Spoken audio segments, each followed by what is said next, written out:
अस्सलाम वालेकुम। ये देखो, ये हम जो पॉकेट बनाएंगे ये डबल ज़िपर है। इसे बनाना बहुत ही आसान है और मैं बहुत आसान तरीके से बनाऊंगी। सबसे पहले मैं इसके लिए एक पीस लूँगी और इसकी लंबाई और चौड़ाई रहेगा 13 बाय 15 इंच का। उसे इस तरह से ये देखो फ़ोल्ड करेंगे। देखो, मैं दोबारा इसको फ़ोल्ड करके बता रही हूँ कि मैंने इस तरह से इसे पहले जो हमारी है वो चौड़ाई में फ़ोल्ड करेंगे, उसके बाद लंबाई में फ़ोल्ड करेंगे। इस तरह से हमारी तरफ जो रहेगा वो जॉइन वाला पार्ट रहेगा। ये देखो, इस तरह से हम ये खुला वाला पार्ट है, ये हमारी ऊपर की तरफ आएगा। इस सबसे पहले हम 3 इंच पे एक निशान लगा देंगे और ये निशान हम स्ट्रेट ड्रॉ कर लेंगे। उसके बाद 1.5 इंच पे एक निशान लगाएंगे। ये देखो, इस तरीके से, और यहाँ ऊपर से हल्का सा शेप दे देंगे। अब इसे इस तरह से हम कटिंग कर लेंगे जिस हिसाब से हमने इसको शेप बनाए हैं। सबसे पहले हम उसके अकॉर्डिंग इसकी कटिंग कर लेंगे। ये देखो, इस तरह से यहाँ पे हम कटिंग करेंगे और ऊपर से इस तरह से गोलाई दे देंगे।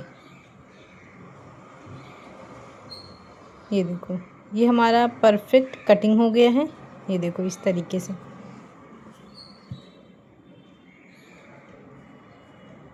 अब हम देखो नीचे rubber sheet, form sheet, canvass जो भी आपके पास अवेलेबल है वो इस तरह से रखेंगे और पूरा स्टिच करेंगे। जो एक्स्ट्रा है उसकी कटिंग कर देंगे। ये देखो, ये मैंने स्टिच कर ली हूँ। अब हम इसे साइड में रखेंगे। तो हम इसमें 2 पॉकेट लगा रहे हैं, तो उसके लिए हमने इस तरह से 4 पीस लिए हैं। इसकी लंबाई रहेगी 6 इंच और इसकी चौड़ाई रहेगी 12 इंच। और ये हमने 2 ज़िप ले लिए हैं। सबसे पहले ये देखो, ये हमारे 4 पीस हैं और इस तरह से इसे लेंगे ऊपर की तरफ, इस तरह से स्टिच कर लेंगे यहाँ से लेके यहाँ तक, और दूसरा इस तरह से लेकर हम स्टिच कर लेंगे और दूसरा भी सेम इसी तरह से लेके हम स्टिच कर लेंगे। ये देखो, इस तरह से हमने दोनों स्टिच कर लिए हैं। अब ऊपर जो पीस लगाएंगे इस तरह से, ये 12 इंच का 3 पीस हमें लगेगा। तो इसकी चौड़ाई रहेगी, हम 2.5 इंच का लेंगे और यहाँ पे हम स्टिच कर लेंगे इस तरह से। ये मेरा जॉइन है तो मैं इसको सबसे पहले कटिंग कर लेंगी और इसे भी इस तरह से स्टिच कर लेंगे। तीनों पीस को हम स्टिच कर लेंगे। ये देखो, ये मैंने स्टिच कर ली हूँ। अब इसे ये सुई की मदद से मैं इसे सीधा कर रही हूँ। आपके पास जो अवेलेबल हो उसकी मदद से सबसे पहले हम इसे सीधा कर लेंगे।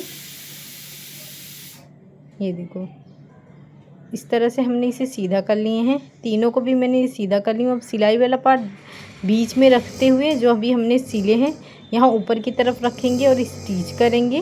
और सेम उसके हिसाब से दूसरा रख कर इस तरह से हम उसे भी स्टिच कर लेंगे इस तरीके से। और ये जो हो साइड में है दोनों, एक तरफ हम इसे रख कर स्टिच करेंगे और दूसरा जो रहेगा उसे हम ऊपर इस तरह से जिप के हिसाब से रख कर स्टिच कर लेंगे। ये देखो, इस तरह से हमने स्टिच कर लिए हैं। अब हम रनर इंसर्ट करेंगे। ये हमारा रनर इंसर्ट हो गया है। अब इसे इस तरह से बराबर से रखेंगे, 1/2 इंच ऊपर की तरफ छोड़कर हम स्टिच करेंगे। देखो, इसे बराबर रखेंगे और एक कोई भी इसमें इतना सा हिस्सा छोड़ देंगे जिसकी मदद हम सीधा कर सकें, और यहाँ से ऊपर 1/2 इंच छोड़कर ये पूरा स्टिच करेंगे। ये देखो, 1/2 इंच मैंने छोड़ दी हूँ यहाँ से यहाँ तक, और ये हम यहाँ पे ऊपर की तरफ 1/2 इंच छोड़कर ये हम पूरा सिलेंगे एक पॉकेट, और एक पॉकेट हम थोड़ा सा छोड़ देंगे। ये देखो, इस तरह से हमारी स्टिचिंग हो गई है। अब इसे बराबर रखेंगे और सेंटर पे एक निशान लगा देंगे और ये सेंटर पे दोनों के निशान लगा देंगे हम। ये देखो, इस तरीके से हमें निशान लगा देना। अब हमारा जो मेन फैब्रिक है उसमें देखो अटैच कैसे करेंगे। ये देखो, इस तरह से बराबर रखेंगे और इस तरह से रखकर जिप वाले हिस्से को स्टिच कर लेंगे। दूसरा भी इस तरह से रखेंगे और ये जिप वाले पॉकेट को इस तरह से फोल्ड करते हुए हम ऊपर की तरफ रख कर इस तरह से स्टिच कर लेंगे। ये हमारी स्टिचिंग हो जाएगी। सेंटर से सेंटर मिलाकर हम स्टिच कर लेंगे। ये देखो, ये हमने स्टिचिंग कर ली है और 1 इंच का इस तरह से ये देखो मैंने बेस दे दी हूँ। अब हमने जो खुला छोड़े थे उसकी मदद से हम एक जिप को ओपन करेंगे और इस तरह से सारे पीसेस अंदर करके इसे सीधा करेंगे। ये देखो, इस तरह से ये हमारा सीधा हो जाएगा। अब ये जो खुला हुआ हिस्सा है इसे हम स्टिच करेंगे। ये देखो, ये हमने स्टिच कर ली। ये हमारा देखो इस तरह से डबल ज़िपर वाला पॉकेट बनके रेडी हो गया है। ये देखो, इसे बनाना बहुत ही आसान है और ये झटपट बनने वाला बैग है, तो आप इस तरह से बना सकते हैं। ये देखो, ये दिखने में बहुत ज़्यादा फिनिशिंग है और बनकर भी बहुत अच्छा लग रहा है। तो आप इसे ज़रूर बनाएं। शुक्रिया, अल्लाह हाफिज़।